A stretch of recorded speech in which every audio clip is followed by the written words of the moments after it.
News Tamil கழுகு. அண்ணாமலை தந்த அட்வைஸை சிரிச்சுக்கிட்டே கடந்து போயிருக்காரு நயினார் நாகேந்திரன்.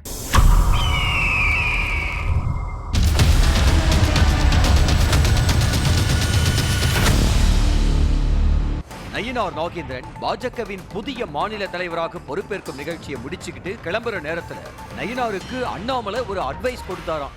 அது என்னன்னா, அண்ணே, தமிழ்நாட்டுல பத்திரிகையாளர்கள் ரொம்ப ஷார்ப்பு. அமெரிக்காவில் ட்ரம்ப் வரி விதிச்சாலும் கூட நம்ம கிட்ட தான் கேள்வி கேட்பாங்க. நீங்க உள்ளூர் அரசியல கெட்டிக்காரன்னு தெரியும், ஆனா உலக அரசியலையும் இனிமே படிங்க அண்ணேன்னு சொன்னாராம்.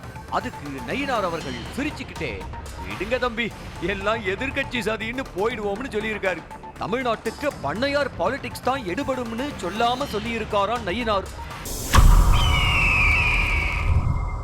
துக்க வீடா இருந்தாலும் சரி, சசிகலாவை மட்டும் நான் பார்க்கவே மாட்டேன்னு அவாய்ட் பண்ணிட்டாராம் எடப்பாடி பழனிசாமி.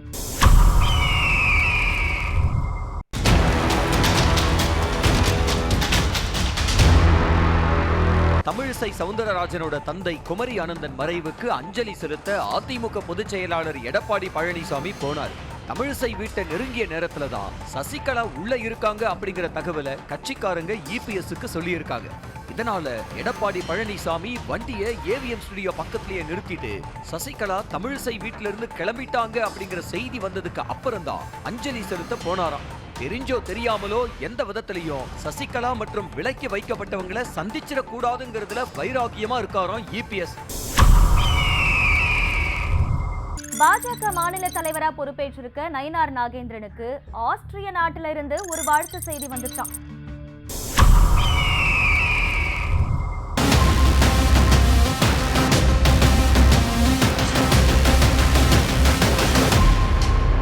பாஜகவின் மாநில தலைவர் பதவியிலிருந்து அண்ணாமலை நீக்கப்படணும்னு ஒரு பெரிய டீமே வேலை பார்த்துக்கிட்டு இருந்தது எல்லாருக்கும் தெரிஞ்சதுதான். மத்திய நிதித்துறை அமைச்சர் நிர்மலா சீதாராமனுக்கும் அண்ணாமலைக்கும் சில முட்டல் மோதல்கள் இருந்து வந்த நிலையில அவர் மாற்றப்பட்டு நயினார் நாகேந்திரன் புதிய தலைவரா நியமிக்கப்பட்டதுல நிதி அமைச்சருக்கு மகிழ்ச்சியாம். அரசு முறை பயணமா ஆஸ்திரிய நாட்டுக்கு போயிருக்கிற நிதி அமைச்சர் அங்கிருந்து நயினாரை தொடர்பு கொண்டு வாழ்த்துக்களை தெரிவிச்சாங்களாம். முடியவே முடியாதுன்னு அடம் பிடிச்சவரை வீடியோ கால் போட்டு சமரசம் செஞ்சாராம் ஆடிட்டர் குருமூர்த்தி.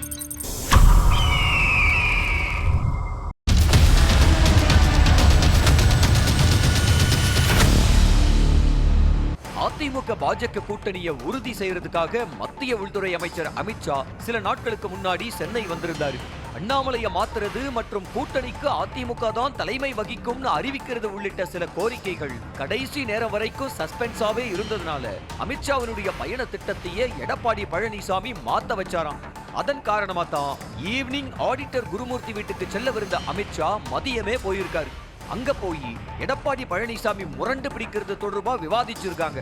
ஒரு கட்டத்துல நானே போன் பண்றேன்னு ஆடிட்டர் குருமூர்த்தி எடப்பாடி பழனிசாமிக்கு அமித்ஷா முன்னிலையிலேயே வீடியோ கால் செஞ்சு சில உத்தரவாதங்களை கொடுத்தாராம். அதுக்கப்புறமா தான் எடப்பாடி பழனிசாமி கூட்டணியை அறிவிக்க தாமதமா கிளம்பி வந்தாராம். இதனால கடுப்பான அமித்ஷா தன்னுடைய கோபத்தை மொழிபெயர்ப்பாளர் ஸ்ரீகாந்த் கிட்ட மேடையிலேயே காட்டினாருன்னு சொல்றாங்க உள்விவரம் தெரிஞ்சவங்க. தமிழ்நாட்டுல ஓரளவுக்கு தனித்து போட்டின்னு முடிவாயிட்ட நிலையில புதுச்சேரிக்கு புது முடிவெடுத்திருக்காராம் விஜய்.